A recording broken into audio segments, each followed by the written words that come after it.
सर्वांचं स्वागत आहे. आज आपण अशा एका विषयाच्या सखोल विश्लेषणाला सुरुवात करतोय, जो भारताच्या सामाजिक इतिहासातील एक अतिशय महत्त्वाचा आणि निर्णायक टप्पा मानला जातो. नक्कीच. खूप महत्वाचा टप्पा. हो.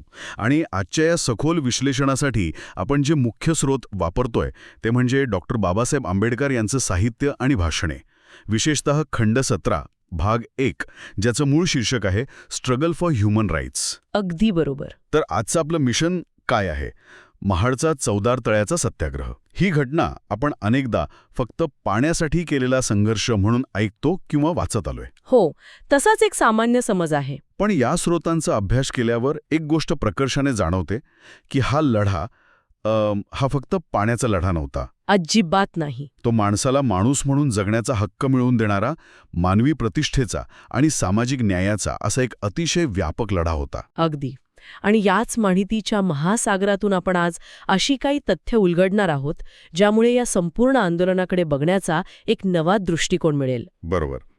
तर मला सगळ्यात आधी हे समजून घ्यायचंय की या सत्याग्रहाची ठिणगी नक्की पडली कशी. कारण म्हणजे जिथपर्यंत मला माहिती आहे, सार्वजनिक ठिकाणे पाणी पिण्याबाबत तेव्हा आधीच काही कायदे अस्तित्वात होते ना? हो, इथूनच तर खऱ्या समस्येला सुरुवात होते. आपण जर 1920च्या दशकातील तत्कालीन परिस्थिती पाहिली तर तिथे आपल्याला एक प्रचंड मोठा विरोधाभास दिसून येतो. विरोधाभास म्हणजे कसा? सांगते. 1923 साली बॉम्बे लेजिस्लेटिव्ह काउन्सिलने एक अत्यंत महत्त्वाचा ठराव संमत केला होता, ज्याला बोले ठराव असं म्हटलं जातं. ह्या कायदेशीर ठरावानुसार सरकारी निधीतून चालवली जाणारी सर्व सार्वजनिक ठिकाणे, शाळा, धर्मशाळा आणि पाणवठे अस्पृश्यांसाठी खुले करण्यात आले होते. बरं. त्यानंतर 3 वर्षांनी म्हणजे 1926 मध्ये या ठरावाची अंमलबजावणी न करणाऱ्या स्थानिक स्वराज्य संस्थांना सरकारी अनुदान न देण्याचा कडक नियमही करण्यात आला. म्हणजे सरकारने कायदेशीररित्या पूर्ण तयारी केली होती. हो ना. आणि याच कायद्याचा आधार घेऊन 1924 मध्येच महाड नगरपालिकेने आपल्या हद्दीतील चवदार तळे सर्वांसाठी खुले असल्याचा ठराव कागदोपत्री मंजूरही केला होता.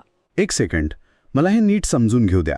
म्हणजे कायदेमंडळाने ठराव पास केला होता, नगरपालिकेनेही तसा नियम लागू केला होता. हो, सगळं अधिकृत होतं. मग जर कायदा आणि प्रशासन दोन्ही अस्पृश्यांच्या बाजूने होते तर मग पाण्यासाठी सत्याग्रह करण्याची वेळच का आली? लोक जाऊन थेट पाणी का पिऊ शकले नाहीत? कारण कागदावरचा कायदा आणि समाजातील प्रत्यक्ष वास्तव यात जमिनी अस्मानाचं अंतर होतं. कायदा अस्तित्वात असूनही सनातनी हिंदूंच्या प्रखर आणि दहशतीखालील विरोधामुळे अस्पृश्य समाजातील लोकांना त्या तळ्याच्या आसपासही फिरकत येत नव्हतं. बापरे. आणि यातील सर्वात भयानक आणि विदारक सत्य काय होतं माहितीये? काय? त्याच चवदार तळ्याचं पाणी कुत्रे, मांजरे, गुरेढोरे अगदी मोकळेपणाने पिऊ शकत होती. मुस्लिम आणि ख्रिश्चन बांधवही ते पाणी विना अडथळा वापरत होते. पण हिंदू धर्माचे पालन करणाऱ्या त्याच गावातील अस्पृश्य बांधवांना मात्र पाण्याचा स्पर्श करण्यास सक्त मनाई होती. कायद्यापेक्षा जेव्हा समाजाची विषमतावादी मानसिकता प्रबळ असते तेव्हा असे भीषण प्रसंग उद्भवतात. हे ऐकून खरंच खूप अस्वस्थ व्हायला होतं. म्हणजे प्राण्यांना जो नैसर्गिक अधिकार आहे तो माणसाला दिला जात नव्हता. अगदी तेच. केवळ कागदोपत्री कायदे करून उपयोग नसतो, तर समाजाची मानसिकता बदलणं जास्त गरजेचं असतं, हेच यातून दिसून येते. मग या परिस्थितीला तोंड देण्यासाठी डॉक्टर आंबेडकरांनी आणि त्यांच्या सहकाऱ्यांनी काय पावलं उचलली? याच अन्यायाविरुद्ध आवाज उठवण्यासाठी 19 आणि 20 मार्च 1927 रोजी महाड येथे कुलाबा जिल्हा बहिष्कृत परिषदेचे आयोजन करण्यात आले. अच्छा. या परिषदेची तयारी खूप महिन्यांपासून अत्यंत नियोजनबद्ध पद्धतीने सुरू होती. गावोगावी जाऊन लोकांमध्ये जागृती केली जात होती आणि या परिषदेला मिळालेला प्रतिसाद थक्क करणारा होता. म्हणजे लोक मोठ्या संख्येने आले होते? हो, महाराष्ट्र आणि गुजरातमधून तब्बल 10,000हून अधिक प्रतिनिधी महाडसारख्या छोट्याशा शहरात या परिषदेसाठी एकत्र आले होते. 10,000 लोक 1927 साली? हो, विचार करा. जेव्हा दळणवळणाची कोणतीही आधुनिक साधने नव्हती तेव्हा एवढा मोठा जनसमुदाय एका छोट्याशा शहरात एकत्र येणं ही खूप मोठी गोष्ट आहे. पण माझ्या मनात एक व्यावहारिक प्रश्न येतोय. कोणता? मार्च महिन्याचे दिवस, कडक ऊन आणि 10,000 लोकांची गर्दी, या सर्वांच्या जेवणाची आणि विशेषतः पिण्याच्या पाण्याची व्यवस्था कशी केली गेली असेल? तिथेच तर या व्यवस्थेचं क्रूर वास्तव समोर आलं. या 10,000 लोकांच्या पिण्याच्या पाण्यासाठी चवदार तळ्याचं पाणी वापरता येणार नव्हतं. कारण सनातनी हिंदूंचा त्याला विरोध होता. हां. त्यामुळे या प्रतिनिधींसाठी पाणी चक्क विकत घ्यावं लागलं, आणि तेही सवर्ण हिंदूंकडून. या परिषदेसाठी केवळ पिण्याच्या पाण्यासाठी त्या काळी चक्क 40 रुपये मोजून पाणी विकत घेण्यात आलं होतं. बापरे, 1927 सालचे 40 रुपये? हो, आजच्या काळात त्याचं मूल्य काढलं तर ती रक्कम हजारो रुपयांच्या घरात जाईल. आणि तेही अशा गोष्टीसाठी जी निसर्गाने माणसाला मोफत दिली आहे. स्वतःच्याच देशात, स्वतःच्याच गावात पिण्याचं पाणी विकत घ्यावं लागणं, यापेक्षा मोठा अपमान तो काय असू शकतो? अगदी खरंय. पण इथे मला एक गोष्ट विचारायची आहे. या संपूर्ण लढ्यात सनातनी हिंदूंचा एवढा कडवा विरोध होता, तर मग आंबेडकरांसोबत इतर कोणी प्रगत विचारांचे सवर्ण मित्र किंवा नेते होते का, ज्यांनी या परिषदेला पाठिंबा दिला? नक्कीच होते. आणि ही या लढ्यातील एक अत्यंत महत्वाची जमेची बाजू होती. हा लढा एका जातीचा दुसऱ्या जातीविरुद्ध नव्हता, तर प्रस्थापित विषमतावादी व्यवस्थेविरुद्ध होता. सुरेंद्रनाथ टिपणीस, जे तेव्हा महाड नगरपालिकेचे अध्यक्ष होते, सुभेदार सावतकर आणि अनंतराव चित्रे यांसारख्या अनेक प्रगत विचारांच्या सवर्ण सहकाऱ्यांनी या परिषदेच्या आयोजनात आणि संपूर्ण सत्याग्रहात अत्यंत महत्वाची भूमिका बजावली. हे खूप दिलासादायक आहे की काही लोक तरी त्या अंधाऱ्या काळात विवेकाने विचार करत होते. हो, त्यांनी डॉक्टर आंबेडकरांच्या खांद्याला खांदा लावून या समतेच्या लढ्याला बळ दिलं. मग या 2 दिवसीय परिषदेत नक्की काय घडलं? परिषदेच्या पहिल्या दिवशी डॉक्टर आंबेडकरांनी एक अत्यंत प्रभावी अध्यक्षीय भाषण केलं. त्यांनी या परिषदेची तुलना 1789च्या फ्रान्समधील नॅशनल असेंब्लीशी केली, जिने फ्रेंच राज्यक्रांतीची ठिणगी टाकली होती. क्या बात आहे, मोठा संदर्भ दिला त्यांनी. हो, ते म्हणाले की या परिषदेचा मुख्य उद्देश केवळ पाण्याचा प्रश्न सोडवणे नाही, तर समतेचा ध्वज म्हणजे बॅनर ऑफ इक्वालिटी फडकवणे हा आहे. त्यांनी आपल्या अनुयायांना त्यांच्या गुलामगिरीची जाणीव करून दिली. त्यांच्या भाषणातील एक अत्यंत महत्त्वाचं वाक्य आपल्या श्रोतांमध्ये दिलंय. ते म्हणाले होते, जर पालकांना आपली मुले स्वतःपेक्षा चांगल्या स्थितीत पाहावीशी वाटत नसतील, तर त्यांच्यात आणि प्राण्यांमध्ये काहीच फरक नाही. हे वाक्य म्हणजे हजारो वर्षांच्या मानसिक गुलामगिरीला दिलेली एक मोठी चपराक आहे. नक्कीच. म्हणजे जोपर्यंत तुम्ही स्वतःच्या प्रगतीची आणि सन्मानाची अपेक्षा करत नाही, तोपर्यंत कोणीही तुम्हाला न्याय देऊ शकत नाही. माणसाने स्वतःचा हक्क मागणं हा त्याचा नैसर्गिक धर्म आहे, हेच त्यांनी स्पष्ट केलं. अगदी बरोबर. या वैचारिक जागृतीनंतर मग प्रत्यक्ष कृती काय झाली? या भाषणामुळे प्रतिनिधींमध्ये एक नवचैतन्य निर्माण झालं. परिषदेच्या दुसऱ्या दिवशी म्हणजे 20 मार्च रोजी सवर्ण हिंदू नेत्यांशी चर्चा केल्यानंतर हा 10,000 लोकांचा विशाल मोर्चा अत्यंत शांततेत आणि शिस्तीत चौदाळ तळ्याकडे वळला. बरं. त्यांनी तळ्याच्या पायऱ्या उतरून आपल्या ओंजळीत पाणी घेतलं आणि ते प्राशन केलं. ऐतिहासिक क्षण. हो, त्यांच्या पाठोपाठ त्या हजारो लोकांनीही तळ्याचं पाणी प्यायलं. तो एक साधा पाण्याचा घोट होता, पण त्याने हजारो वर्षांची अस्पृश्यतेची आणि गुलामगिरीची साखळी एका झटक्यात तोडून टाकली होती. तो क्षण डोळ्यासमोर आणला तरी अंगावर काटा येतो. हजारोंचा जनसमुदाय आपला वर्षानुवर्षांचा डावललेला नैसर्गिक हक्क प्रस्थापित करतोय. हो ना?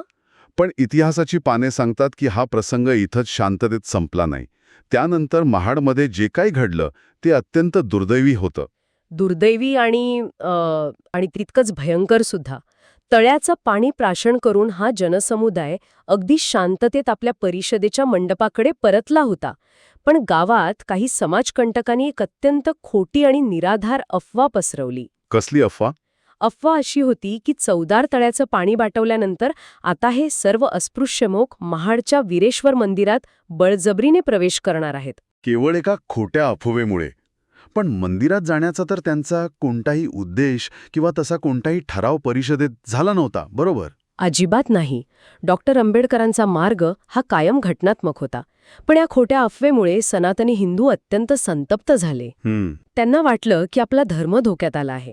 काही वेळातच हातात काठ्या, दंडुके आणि दगड घेऊन सनातनी हिंदूंच्या एका मोठ्या जमावाने परिषदेच्या मंडपावर अचानक आणि अत्यंत भ्याड हल्ला चढवला. हा हल्ला कसा होता?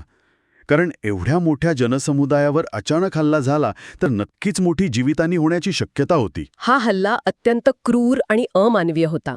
मंडपाचे प्रतिनिधी शांतपणे आपलं जेवण करत होते, त्यांच्या पानांवर माती फेकली गेली. अरे रे.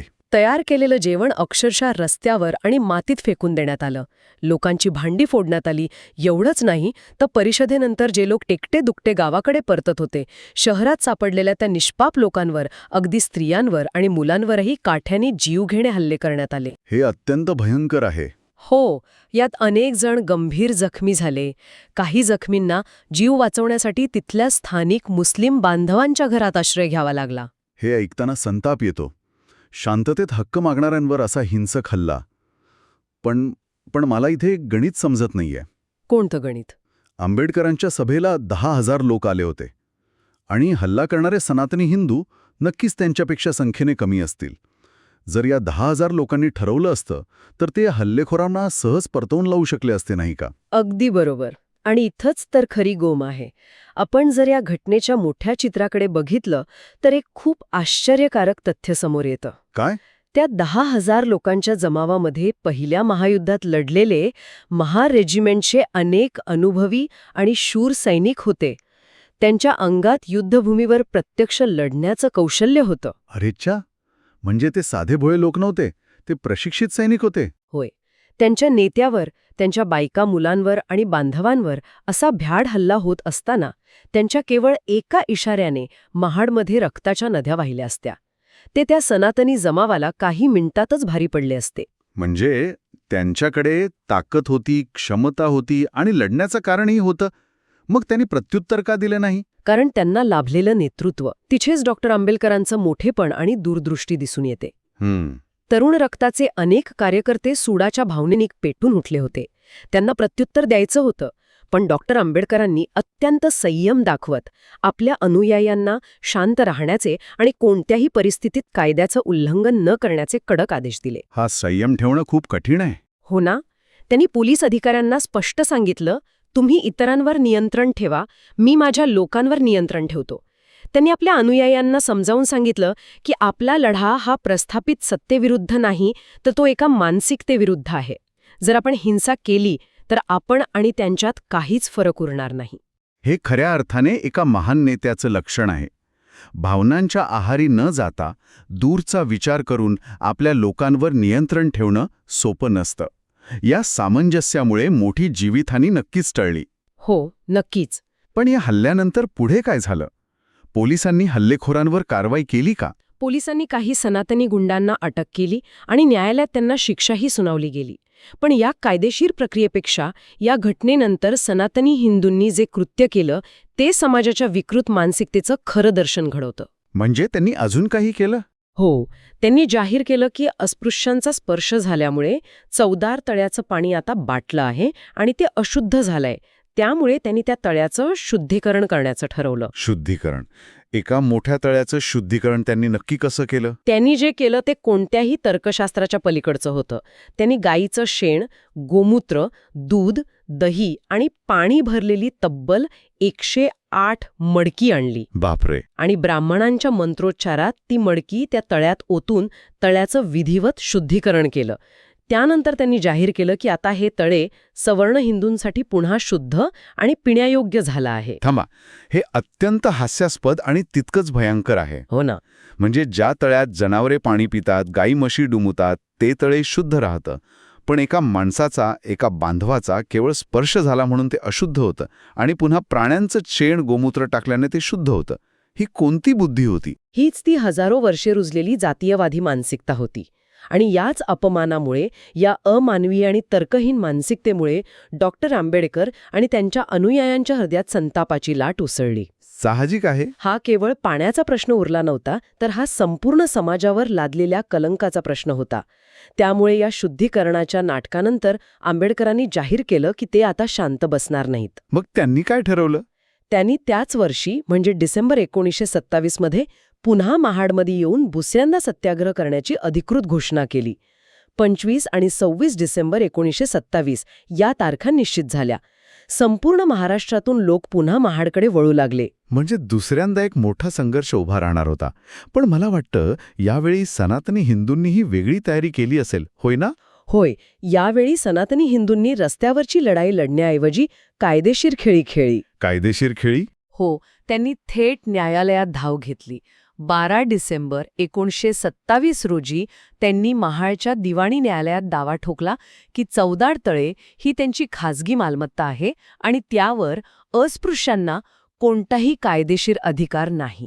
सरकारी तळे आणि खाजगी मालमत्ता हा तर थेट कायद्याचा दुरुपयोग होता. मग न्यायालयाने काय भूमिका घेतली? 14 डिसेंबर रोजी दिवाणी न्यायालयाचे सब जज G.V. वैद्य यांनी या प्रकरणावर डॉक्टर आंबेडकर आणि त्यांच्या अनुयायांविरुद्ध तात्पुरता मनाई हुकूम काढला. एक मिनिट, मला इथे जरा थांबवा आणि सोप्या भाषेत सांगा. हा मनाई हुकूम किंवा इंजंक्शन म्हणजे नक्की काय? म्हणजे पोलिसांनी त्यांना अडवलं की कोर्टानेच बंदी घातली? मनाई हुकूम हा न्यायालयाचा एक कायदेशीर आदेश असतो.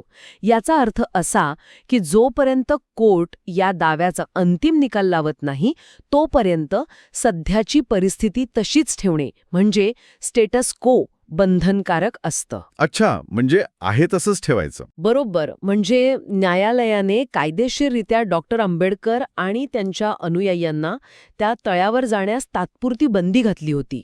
न्यायाधीशांनी आपल्या निर्णयात असं कारण दिलं की सनातनी हिंदूंच्या धार्मिक भावना दुखावल्या जाऊ नयेत म्हणून हा आदेश काढला आहे. म्हणजे परिस्थिती अशी होती की एका बाजूला हजारो सत्याग्रही महाडमध्ये जमा झाले होते आणि दुसऱ्या बाजूला थेट न्यायालयाचा आदेश होता. 25 डिसेंबरला डॉक्टर आंबेडकर तिथे पोचले तेव्हा एक मोठा पेच प्रसंग निर्माण झाला असेल. अगदी बरोबर. महाडमध्ये हजारो लोक पुन्हा एकदा न्याय मागण्यासाठी उपस्थित होते. पण तिथेच ब्रिटिश सरकारचे प्रतिनिधी कलेक्टर मिस्टर हुड यांनी डॉक्टर आंबेडकरांची भेट घेतली. त्यांनी स्पष्ट सांगितलं की ब्रिटिश सरकार अस्पृश्यांच्या हक्कांच्या बाजूने आहे, पण आता न्यायालयाचा अधिकृत आदेश असल्याने त्यांनी कायदेभंग करू नये. जर त्यांनी हुकूम मोडला तर सरकारला नाईलाजाने त्यांच्यावर कारवाई करावी लागेल. हा खरोखरच एक धर्मसंकटाचा प्रसंग होता. अशावेळी एका नेत्याने काय निर्णय घ्यावा? कारण सभेमध्ये नक्कीच अनेक लोकांचं मत असेल की आपण हा हुकूम मोडून तळ्यावर जावे. होय, अनेकांचा तसाच आग्रह होता. पण डॉक्टर आंबेडकरांनी इथे अत्यंत वास्तववादी आणि मुत्सद्दी भूमिका घेतली. त्यांनी काय केलं? त्यांनी आपल्या लोकांना समजावून सांगितलं की आपला लढा हा सनातनी लोकांच्या विकृत मानसिकतेशी आहे, ब्रिटिश सरकारशी नाही. जर आपण न्यायालयाचा आदेश मोडला तर सरकार आपल्या विरोधात उभं राहील. बरोबर आहे. पोलीस कारवाई होईल, आपले लोक तुरुंगात जातील आणि आपला जो मुख्य उद्देश आहे तो बाजूलाच राहील. म्हणजे थोडक्यात सांगायचं तर त्यांनी एक पाऊल मागे घेण्याचा आणि सत्याग्रह स्थगित करण्याचा अतिशय कठीण निर्णय घेतला. हो, पण मला खात्री आहे की याचा अर्थ त्यांनी हार मानली असा अजिबात होत नाही. जर ते तळ्यावर जाऊ शकले नाहीत तर मग तिथे जमलेल्या हजारो लोकांनी काय केलं? इथूनच या लढ्याला एक क्रांतिकारी वळण मिळालं. जर तळ्याचं पाणी पिणं कायदेशीररित्या शक्य नसेल तर ज्या मानसिकतेमुळे, ज्या ग्रंथामुळे ही विषमता समाजात रुजलीय त्या मूळ समस्येवरच घाव घालण्याचं त्यांनी ठरवलं. आणि तो दिवस होता 25 डिसेंबर 1927. होय. महाडच्या त्याच सत्याग्रहाच्या मंडपात हजारो लोकांच्या साक्षीने मनुस्मृती या ग्रंथाचं जाहीर दहन करण्यात आलं. मनुस्मृती दहन ही भारतीय सामाजिक इतिहासातील एक प्रचंड मोठी घटना आहे. केवळ पाणी पिण्यावरून सुरू झालेला लढा थेट विषमतेच्या मुळावर घाव घालण्यापर्यंत पोहोचला. नक्कीच. डॉक्टर आंबेडकर यांनी त्यावेळी स्पष्ट केलं की हा ग्रंथ आम्ही केवळ एक पुस्तक म्हणून जाळत नाही आहोत. ज्या अन्यायकारक व्यवस्थेने आम्हाला शतकानुशतके चिरडून टाकलं, ज्यामध्ये माणसाला माणसासारखं वागवण्यास मनाई आहे, त्याचं हे प्रतीक आहे आणि म्हणूनच आम्ही त्याचा निषेध करत आहोत. हा खऱ्या अर्थाने एक प्रतिकात्मक पण अत्यंत शक्तिशाली निषेध होता, ज्याने संपूर्ण देशाचं लक्ष वेधून घेतलं. पण मग त्या चौदार तळ्याच्या पाण्याचं काय झालं? ती न्यायालयीन लढाई पुढे काय झाली? त्यांना कधी न्याय मिळाला का? ती लढाई खूप प्रदीर्घ आणि थकवणारी होती. सब जज वैद्य यांच्यापासून सुरू झालेली ही कायदेशीर लढाई जिल्हा न्यायालय आणि नंतर थेट मुंबई उच्च न्यायालयापर्यंत पोहोचली. आंबेडकरांनी स्वतः कायदेशीर पुरावे गोळा केले. तब्बल 10 वर्षे हा कायदेशीर लढा सुरू होता. विचार करा, 1927ला सुरू झालेला लढा 1937 पर्यंत चालला. 10 वर्ष केवळ पाणी पिण्याच्या हक्कासाठी न्यायालयात चक्रा माराव्या लागणं हे एका समाजाच्या चिकाटीचं आणि कायद्यावरील विश्वासाचं सर्वोच्च उदाहरण आहे. मग अंतिम निकाल काय लागला? शेवटी 17 मार्च 1937 रोजी मुंबई उच्च न्यायालयाचे न्यायाधीश ब्रूमफिल्ड आणि वाडिया यांनी तो ऐतिहासिक निकाल दिला. त्यांनी सनातनी हिंदूंचे सर्व अपील फेटाळून लावले. क्या बात आहे. न्यायालयाने स्पष्ट केलं की चौदार तळे ही कोणतीही खाजगी मालमत्ता नसून ती सरकारी आणि सार्वजनिक मालमत्ता आहे आणि त्यावर अस्पृश्यांचाही तितकाच कायदेशीर अधिकार आहे जितका समाजातील इतर घटकांचा. आणि असा हा संघर्ष रस्त्यावर सुरू होऊन न्यायालयात जिंकला गेला. आपण जर या संपूर्ण प्रवासाचं सार काढायचं ठरवलं तर यात खूप मोठी शिकवण आहे. हा लढा केवळ पाण्याचा नव्हता, तो मानवी प्रतिष्ठेचा आणि सन्मानाचा होता. अगदी आपले गमावलेले हक्क केवळ दयेची याचना करून मिळत नाहीत, त्यासाठी अथक संघर्ष करावा लागतो, हे यातून सिद्ध झालं. अगदी बरोबर. आणि त्याहूनही महत्त्वाचं म्हणजे कोणताही सामाजिक बदल हा केवळ भावनेच्या आहारी जाऊन कायदा हातात घेऊन होत नाही. त्यासाठी योग्य नेतृत्व, संयम आणि घटनात्मक मार्गाचा आदर करावा लागतो, याचा हा एक जिवंत वस्तुपाठ आहे. आपण आता या चर्चेच्या शेवटाकडे आलो आहोत. स्रोतांमध्ये एक अत्यंत महत्वाची आणि मला वैयक्तिकरित्या थक्क करणारी नोंद सापडली. होय, ती नोंद खरोखरच प्रत्येकाला अंतर्मुख करणारी आहे. डॉक्टर आंबेडकरांनी एवढा भयंकर अन्याय सहन केला, त्यांच्या समाजाला सामाजिक बहिष्काराचा सामना करावा लागला, स्वतःच्याच धर्माच्या लोकांकडून अमानवी वागणूक मिळाली. तरीही जेव्हा राष्ट्राचा आणि देशाच्या सुरक्षतेचा प्रश्न येतो तेव्हा त्यांची भूमिका काय होती? एका संदर्भात ते अत्यंत ठामपणे म्हणतात, सवर्ण हिंदूंसोबत माझे अनेक मतभेद आहेत, हे मी कबूल करतो, पण मी अशी प्रतिज्ञा करतो की माझ्या मातृभूमीच्या रक्षणासाठी मी माझ्या प्राणांची आहुती देईन. I take my vow that I shall lay down my life in defence of our land. हो, अगदी हेच शब्द. जाता जाता फक्त या एका प्रश्नावर आपण सर्वांनी विचार करायला हवा. ज्या समाजाने आणि ज्या व्यवस्थेने एका व्यक्तीला आणि त्याच्या लाखो बांधवांना साधत तळ्याचं पाणी पिण्याचा नैसर्गिक अधिकार नाकारला, त्यांच्यावर हिंसक हल्ले केले, तीच व्यक्ती त्याच देशाच्या आणि भूमीच्या रक्षणासाठी स्वतःचे प्राणपणाला लावण्याची प्रतिज्ञा कशी काय करू शकते? खरंच विचार करण्यासारखी गोष्ट आहे. हा अफाट राष्ट्रवाद आणि देशावरील हे असीम प्रेम कुठून येतं? एका बाजूला समाजाकडून झालेला टोकाचा अन्याय आणि दुसऱ्या बाजूला देशाप्रती असलेली ही सर्वोच्च निष्ठा. हा खऱ्या अर्थाने एका राष्ट्रनिर्मात्याचा सर्वात मोठा विचार आहे. नक्कीच. आजच्या या सखोल विश्लेषणात आपण इथेच थांबतोय. महाडच्या या सत्याग्रहाचा इतिहास कायम समतेचा, न्यायाचा आणि राष्ट्रप्रेमाचा मार्ग दाखवत राहील. पुन्हा भेटूया अशाच एका नव्या आणि रंजक विषयासोबत. ऐकत रहा, विचार करत रहा.